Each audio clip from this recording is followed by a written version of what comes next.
अस्सलामु अलैकुम वरहमतुल्लाहि वबरकातुहू। ठंडियों का ज़माना चल रहा है। कुछ इलाक़ों में बहुत ज़्यादा ठंड होती है। वज़ू बनाने में भी ठंडे पानी से अगरचे बेशुमार अजर व सवाब है, लेकिन इस्लाम ही ने हमें ठंडियों में मोज़ों पर जो चमड़े का होता है मसा करने का हुक्म भी दिया है।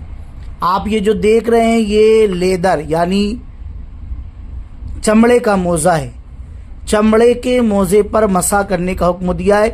जो मुकीम है वो 1 दिन और 1 रात तक इस पर मसा कर सकता है, और जो मुसाफिर है वो 3 दिन और 3 रात तक का इस पर मसा कर सकता है।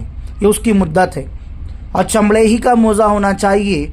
और इस पर मसा करने का तरीका ये है कि पूरा वज़ू जैसे करे वैसा करने के बाद पहन लें, और आप पहनने के बाद जब दोबारा वज़ू करना है तो पूरा वज़ू फिर आप करें, और करने के बाद मोज़ा तो पहने ही है, अब उतार कर धोना नहीं पैर को, बल्कि इस तरीके से मसा करें। आप ये पैर में मैं पहना हूँ, देख रहे हैं, ये 3 उंगलियां ले, ये 3 उंगलियां ले, और इस तरीके से ऊपर यहाँ तक का मसा कर ले।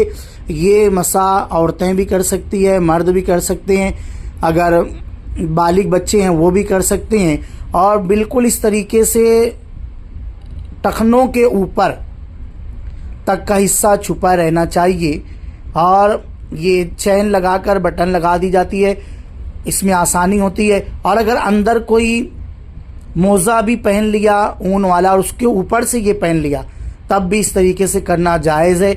मज़ीद आप इसके बारे में मालूमात हासिल करना चाहते हैं, डिस्क्रिप्शन में व्हाट्सएप नंबर है, उस पर मैसेज करके मालूमात हासिल कर सकते हैं।